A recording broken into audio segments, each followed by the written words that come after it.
Well, anyway, it is 5:01 and it looks like we've got quorum. So as Vice President, I'll start the meeting. And the first item is roll call. So if you would call out that you're present. Cindy Canardi here. Deb Hutton here. And David Walter. Let's see here, staff present. Christina Finley, hand department. John Zodia with the hand department. Larry Allen, legal.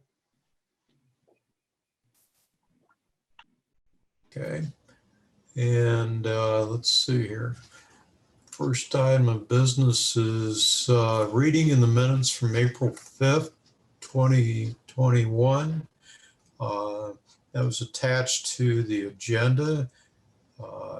Has everyone had an opportunity to read through there? Have any corrections? If there are no corrections, I need a motion to accept the minutes. Cindy Canardi moves the approval of the minutes from April 5th, 2021. Deb Hutton seconds. Okay, it's been moved and seconded. We accept the minutes by roll call. All in favor, vote. Cindy Canardi, yes. Deb Hutton, yes. And David Walter, yes. Next item is examinations of claims for April 2nd. And if there are no questions about the claims, I need a motion to accept the claims. And I say so moved to accept the claims of April 2nd, 2021. Cindy Canardi seconds. Okay. It's been moved and seconded by roll call vote. Cindy Canardi, yes. Deb Nick Hutton, Kappas, oh, sorry, go ahead. Deb Hutton, yes. Nick Kappas, yes. David Walter, yes. Thank you Deborah for Myers, joining us, yes. Nick. Sorry, guys, I was on a work call. My bad. That's all right. You haven't missed anything exciting yet. We have next payroll registers for March 26th, excuse me. I need a motion to accept payroll registers. Cindy Canardi makes a motion that we accept the payroll registers from March 26th, 2021. Nick Kappas seconds. It's been moved and seconded. We accept payroll registers. All in favor by roll call. Cindy Canardi, yes. Nick Kappas, yes. Deb Hutton, yes. David Walter, yes. Deborah Myerson, yes. And Deborah's here. Great. We have a full set here. So, okay, report of officers and committees. John Zodi's been there, what, 2 full weeks now? 11 days. Yeah. So you have a report yet, or you want to pass? Well, I'll just give a quick one. Just quick greeting to all the commissioners and thank the department staff for helping orient me to city business, and thank our friends at Economic and Sustainable Development. So look forward to updating you later, along with Alex Crowley, on what's going on over with the core building, and just we'll continue to work with you. Please let me know if there's really anything you all need from hand. Obviously, Christina is on here as well, but we just look forward to being a resource and working with you. Thanks. Yeah, it's traditional. The new director hosts big parties, so this will have to do. Big Zoom meeting. I'll send out a Zoom link next week for the off week. Okay, next item is legal report. Larry, you have anything to contribute? No report. Happy to answer any questions. Okay, let's see. Usually we hear from Jeff on treasurer's report, but I don't think he's present. So business development updates.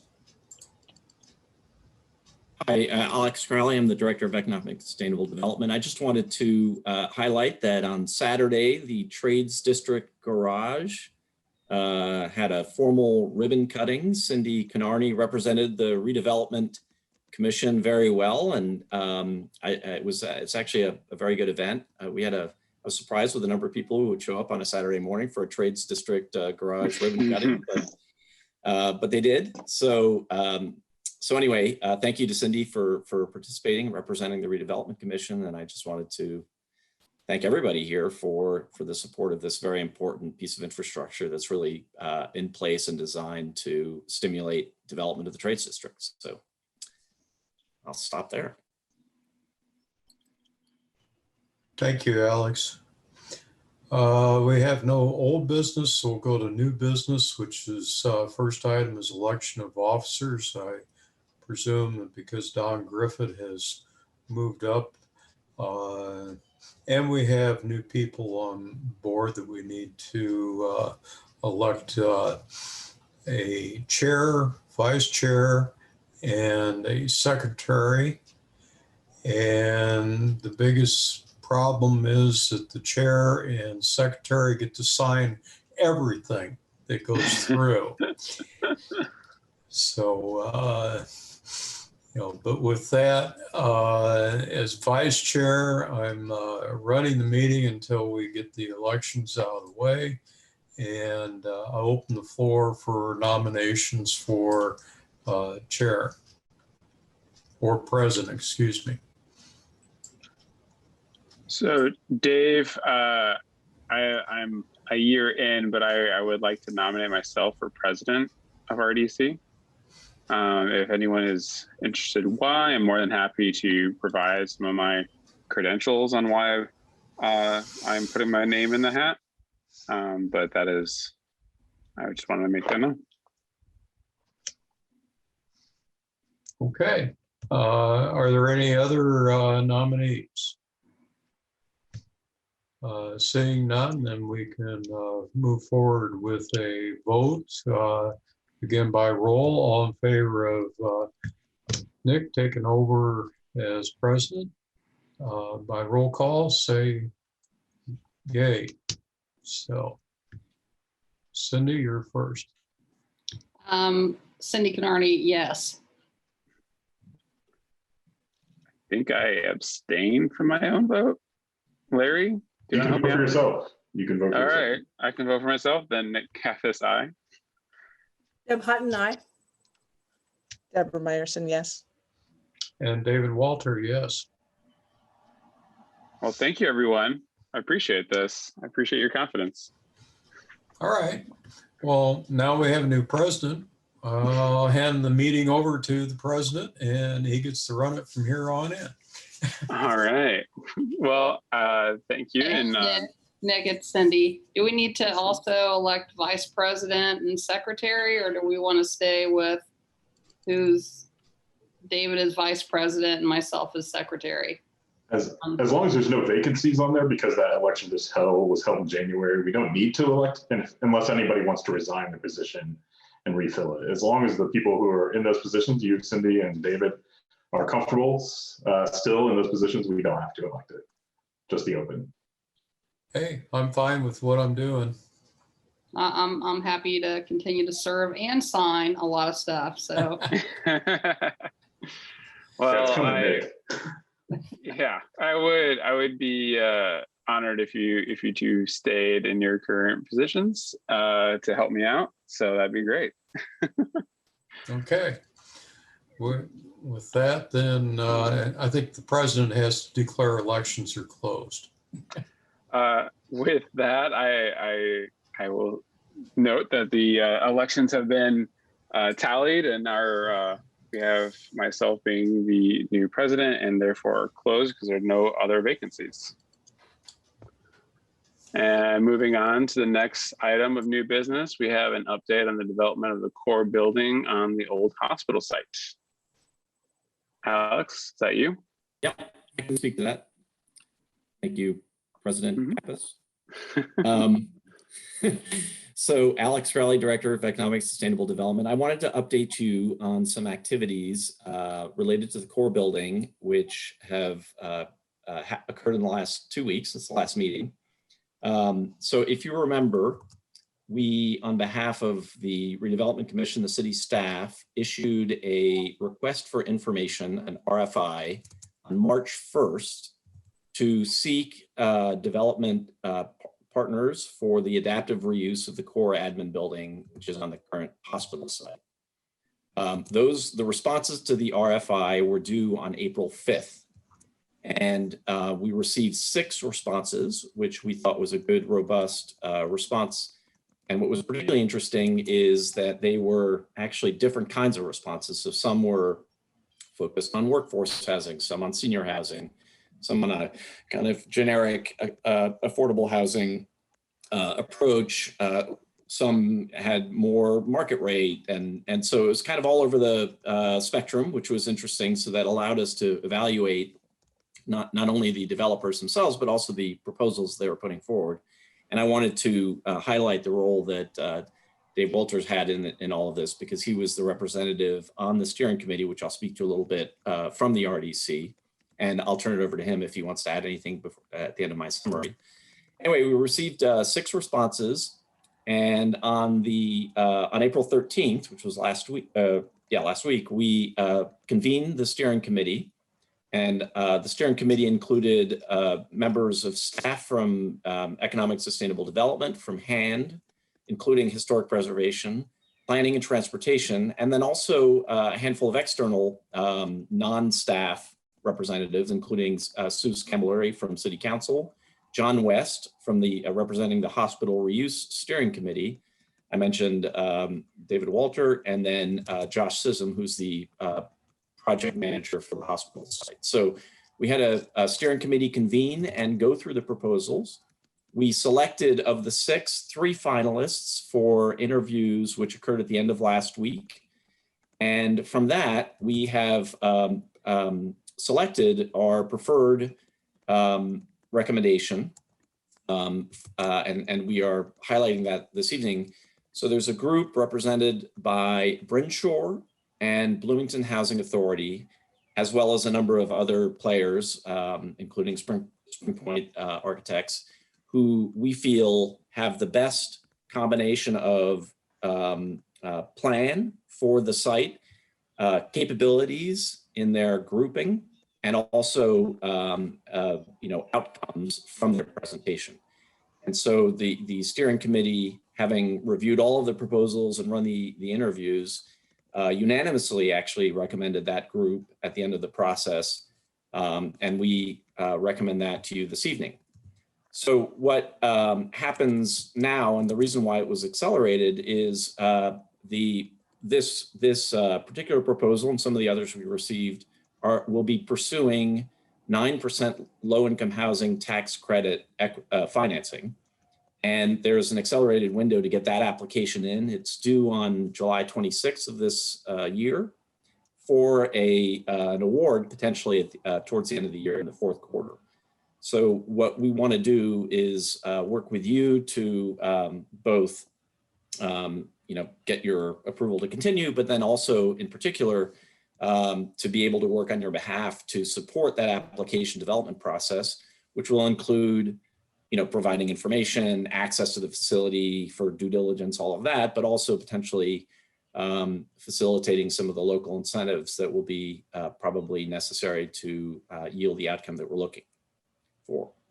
So, Dave, I don't know if you want to add anything from your experience and talk a little bit about that, and then I can also turn it over to John if he wants to add anything. Yeah, I just want to say that we got really good responses to the request for proposals. Sifting through the information took a lot of brain power I usually don't use. But I'm satisfied with how the committee voted. I wasn't really paying attention. I didn't realize it was unanimous until you just told that. So I think that everyone there was impressed by the qualifications and what they brought to the table. I will say that if this comes through, then we're not only preserving a historic building, but we're also providing low-income housing all in a single package. And it may be a couple years down the road before they finish it, but we're off to a good start with this proposal. That's all I have to say. No, it's great. Alex, could I just have a clarification? Because to my computer, your talk broke up just when you said who the architect was. I wondered what architect firm was it? So it's actually it's a combination of a Indianapolis-based one, and I'm going to get their name wrong, and a local one, which was the one that was particularly appealing to me, which is Spring Point Architects. Okay, thanks. And So, sorry. Second question, since I was on the Historic Preservation Commission when we saved it, so to speak, we're well aware that the core building has no self-sufficient utilities at all. It was always attached in from another building, and all the other buildings are going to be demolished. So is this going to be developed as an independent building in and of itself, or will another building be attached to provide the utilities for both? well, so this will be a standalone self, utilized, whatever the word is, building. So yes, you're right. Right now, there's an interconnection between the power plants and the whole hospital site. Yeah. So that will have to all sort of be taken apart, and this will be self-sufficient. There will be an addition proposed, which is what makes a building like this feasible. Right. And so we would expect that to be obviously a new addition. That will have to wait, of course, until the demolition of the master site. But that was actually part of every proposal, but it's also part of this one as well. Great. I should add just a word of caution, which is, relative to the 9% low-income housing tax credit deals, those are not, preordained. So it's a very competitive process. There is not a small possibility that the application does not make it out of that with a grant. But we did feel that this group in particular was well positioned to take advantage of the scoring of that process. And but we all have to maintain some clear sense that we're not out of the woods. This is not a done deal. And there's always a possibility that we end up at the end of this with a situation where we have to revisit whether or not we want to keep this building. So I want to make sure that that's something that everybody is clear about up front, and we'll work, of course, as aggressively as possible to position the application as successfully as possible, and do our part from a RDC and city staff perspective for that. But that's not a done deal. So Alex, are you also looking for historic preservation funds? Because nationally there are, I don't know what exactly they are, but through the Historic Preservation Commission, there are some historic preservation national funds available for preservation of certain parts of the building, perhaps. Yeah, and I think you're referring to federal funds that are used for historic preservation, and certainly those are out there. I think it can be a double-edged sword, so we have to figure out whether or not that makes sense in a case like this. But I think every rock will be unturned to find the kind of funding support that we need to make this successful.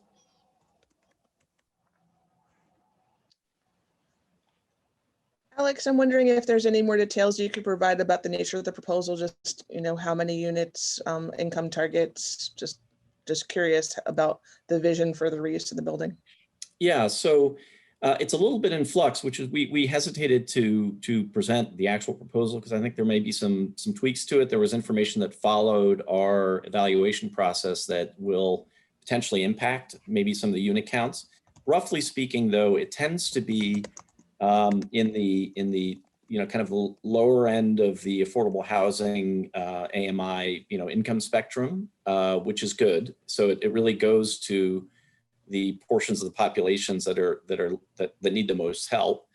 One of the aspects of it that we liked is that there is a set aside of units for permanently supportive housing for the unhoused, right? So having a component that's baked in to have services and units set aside for that will be part of the proposal right now. As to what the total unit count, there's a kind of break point that happens in low-income housing tax credits where you sort of hit that 40 to 45 unit count, and you start to it becomes inefficient to go beyond that given the funding that's available. So we are going to be looking, though, to see if we can further densify the project to create a little bit more density than was originally presented. And that's some of the information that followed may allow us to do that. What that unit count will look like remains to be seen. Thank you. Any other comments or questions by commissioners? I'll just say that all the proposals looked at renovating the core building and putting approximately 16 units in there. Existing footprint, floor plan, structural, elevator be reused, kind of limited how they could carve up that existing space for housing. So when Alex says around 40, we know that close to half will be in the core building. So I don't know if there's anything else I could say or answer questions from, but I did call up the proposal just to take a quick look at it.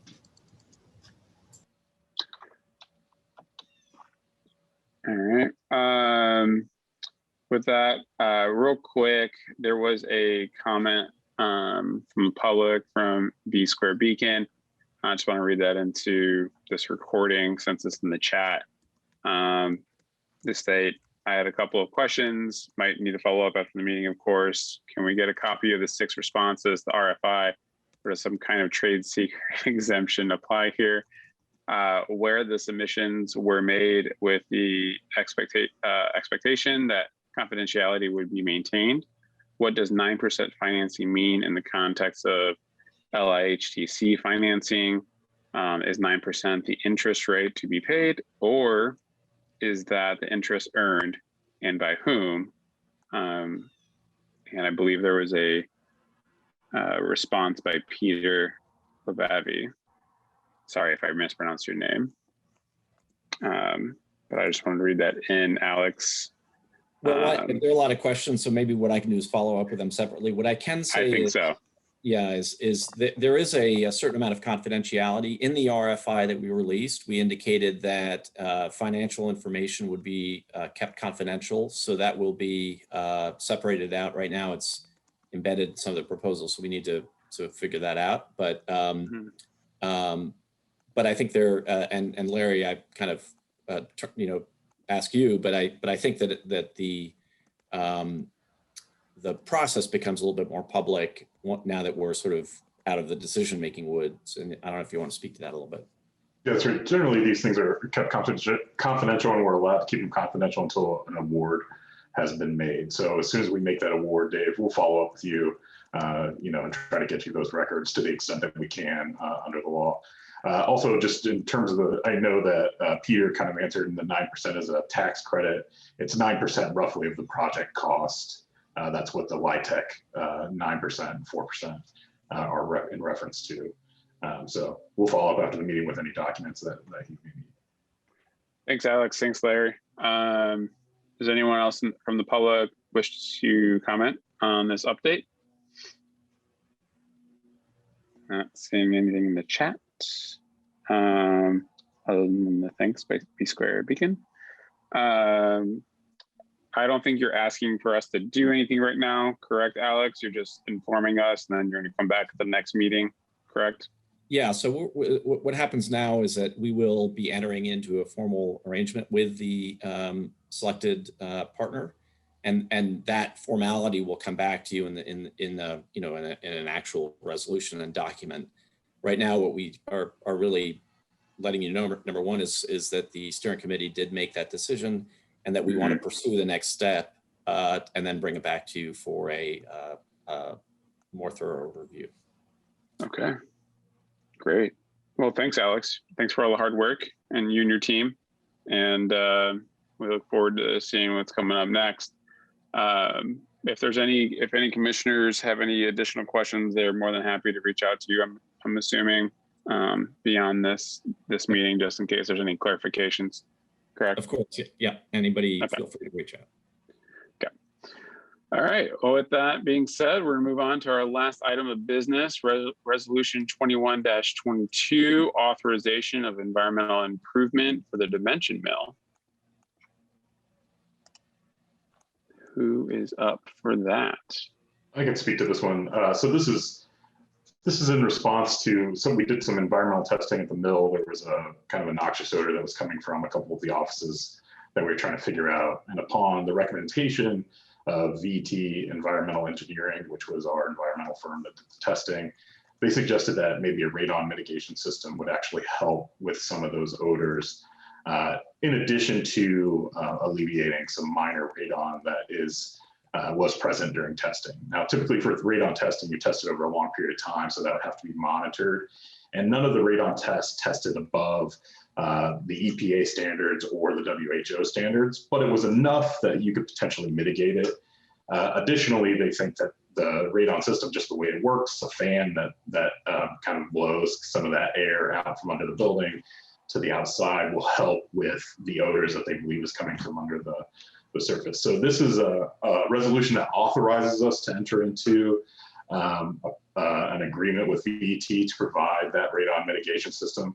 We don't have, just to be very clear, we don't have the estimate yet for the radon mitigation system, but we were sensitive to time because the smell has been there in the office for some time, and we want to move as quickly as possible. So what this resolution does would authorize us to spend only to an amount and then give a report to the RDC in the following meeting. However, if for some reason that estimate exceeds the approval in this resolution, then staff would have to come back for pre-approval for anything that's above that or a different plan. We're just doing this to try to be able to move as quick as possible in the coming weeks to try to get the system in place and see if it mitigates. And I'm following up with VET to try to get those estimates as soon as possible.